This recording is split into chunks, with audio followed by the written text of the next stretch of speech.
को 2% पे लाके खड़ा किया आपने, कारण क्या था? जिसकी मैंने बात बोला भाई, क्या तरीका है भाई, आप लगातार बोल रहे हैं तो सबसे पहले वैक्सीन, ये क्या तरीका है? सबसे पहले वैक्सीन अमेरिका ने बनाई, चाइना ने बनाई, रशिया ने बनाई, सारे काफिरों ने बनाई, मुनाफिकों ने बनाई, और उसके बाद कहते हैं कि आप ले जा रहे हैं। बायोजेन मुसलमान की कंपनी है, टर्किश कंपनी है बायोजेन, ऑर्लोस की कंपनी है। अरे भाई वैक्सीन भी मुसलमानों ने बनाई, दुनिया भी मुसलमानों ने बनाई, बंद करिए अपनी कहानी। अच्छा चलिए आगे बढ़िए। अच्छा एक दो मुस्लिम साइंटिस्ट ने बनाई। अच्छा एक मुस्लिम साइंटिस्ट बताइए जिसको नोबेल प्राइज मिला हो, जिसको फाइजर के साथ नाम बताइए, भाषण मत दीजिए, नाम बताइए मुस्लिम साइंटिस्ट जिसको नोबेल पुरस्कार मिला हो आपने। अच्छा चलिए एक आविष्कार जो मुसलमानों ने किया हो, किसी मुस्लिम साइंटिस्ट ने एक आविष्कार। मैं आपके पास आ रहा हूं। अंसार रजा, महत्वपूर्ण पॉइंट ये है, क्या आपको लगता है बोको हरम और ISIS is equal to Hindutva? आप समर्थन में इस बयान के? देखिए, सलमान खुर्शीद साहब की बात आप करना चाह रहे हैं, हमें एक बात बताइए, जो किताब सलमान खुर्शीद साहब ने लिखी वो कितने पेज की है? उसमें यही सेंटेंस है एक अकेला। किस बिहाफ पे उन्होंने ये बात की उसको नहीं समझा जाएगा, खाली इसलिए कि सलमान खुर्शीद एक मुसलमान हैं, कांग्रेसी लीडर हैं। इतनी बड़ी बात इन्होंने आपके कंगना रनावत ने की, उस पर बहस नहीं हो रही है। सलमान खुर्शीद ने एक बात क्या कह दी, क्या हिंदुस्तान में मुसलमानों की लिंचिंग नहीं हुई है? तो बोको हरम इज इक्वल टू हिंदुत्व? क्या हमारी मस्जिदों में आग नहीं लगाई गई है? अब बोको हरम इज इक्वल टू हिंदुत्व? मैं कंपैरिजन नहीं कर रहा हूं, मैं सिर्फ एक बात आपसे कह रहा हूं कि जो बोको हरम जैसे गद्दार लोग करते थे, या आईएसआई के, सर एक मिनट, जो आईएसआई के जो कौम के गद्दार, इस्लाम के गद्दार, इस्लाम के ना मानने वाले, इस्लाम के गद्दार, ये सब जो करते थे, क्या यहाँ लिंचिंग नहीं हुई है? जय श्री राम लिंचिंग मतलब लिंचिंग तो हिंदुओं की भी हुई है, जान चाहे हिंदू की जाए मुसलमान की जान की भी हुई है, तो बोको हरम से कैसे कंपेयर करते हैं? मुझे ना तो फेमस होने का शौक है ना बहस करने का शौक। बोको हरम, मुझे जो कहना है मैं स्पष्टवादी तरीके से कहूंगा कि चाहे बोको हरम वाले किसी की जान लें या यहां जय श्री राम कह करके जान लें। क्या बात कर रहे हैं आप? अरे जान अच्छा जान नहीं है, किसने जान ली? बात कर रहे हैं आप? जय श्री राम का मतलब मुसलमानों की जान नहीं है, मुसलमानों की जान नहीं है, हिंदू की जान हुआ? बताइए क्या हुआ? ये शिवम त्यागी क्या कह दिया मैंने? शिवम त्यागी देखिए एक रिएक्शन है इसके ऊपर। क्या कह दिया मैंने? शिवम त्यागी क्या है मैंने? आपने बोला जय श्री राम करके कोई जान ले, बोको हरम वाले जान ले।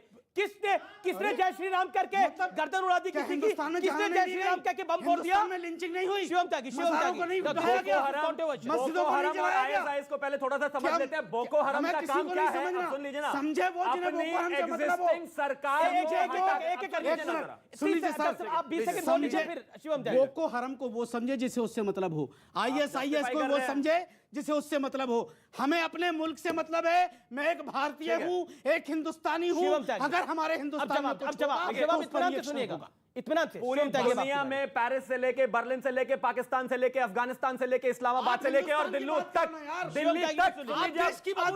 तक इतना नाराए तकबीर अल्लाहू अकबर बोल के ही बम फोड़े गए, जय श्री राम बोलकर किसी ने नहीं फोड़ा। यहाँ क्या हुआ? कहीं चले जाइए, यहाँ क्या हुआ? जंतर मंतर पे नहीं लगा, आप इनका वक्त है, आपने बोला, आपको सुना 2.5 मिनट। बोको हरम क्या करता है? बोको हरम चाहता है कि वहां की एग्जिस्टिंग सरकार को हटा के वहां पर इस्लाम का राज्य कायम हो जाए।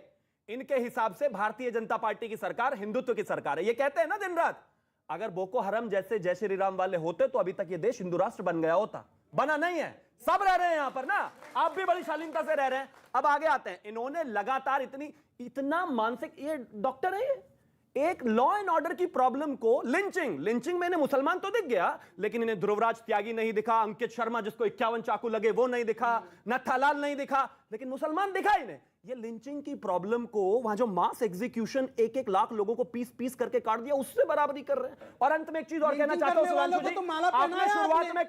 आपने शुरुआत में कहा था कि 90 के दशक से बीजेपी हिंदुत्व की राजनीति या हिंदुत्व के बारे में बात करती आई है। चाहे 90 हो या 2021, आज भी इस देश के हिंदू के साथ भारतीय जनता पार्टी ही खड़ी है।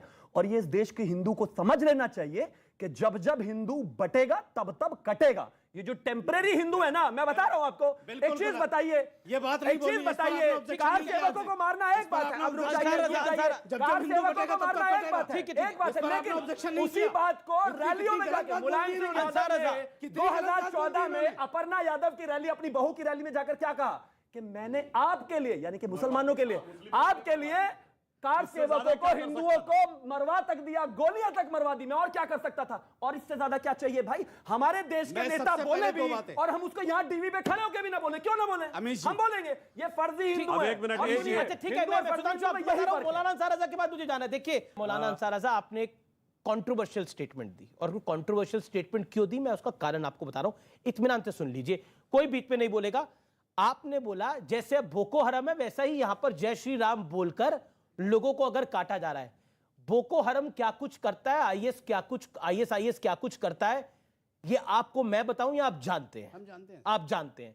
आप मुझे बताइए, अगर यहां पर भी बोको हरम और आईएसआईएस जैसा हिसाब किताब होता भारत के अंदर, तो इस जगह खड़े होकर आप ये बात भी नहीं कर सकते थे, और ये सत्य है। आप एक बात ये बताइए। बात भी नहीं कर सकते थे आप एक बात बताइए, क्या जंतर मंतर पे जब मुल्ले काटे जाएंगे राम राम चिल्लाएंगे, नहीं नारे लगे क्या? क्या वो जेल में नहीं है? एक मिनट, बात जेल की नहीं Of course है, बात जिन्होंने जेल की जुर्म है। किया है वो सब जेल में बात है। जेल की है। अमीश जी एक छोटा सा रेफरेंस बीच में आके दे रहा हूं, नहीं तो आपको याद फिर होगा ना, एक इजराइल और फिलिस्तीन- सेकंड, फिर तो क्या कुछ बोला गया है जेएनयू के अंदर, क्या कुछ बोला गया है जामिया हिंदुत्व मिलिया के की अंदर? खबर हर फुटेगी चीज को JNU की नारों से खातिर, बराबरी JNU करेंगे की आप हर खातिर। चीज का?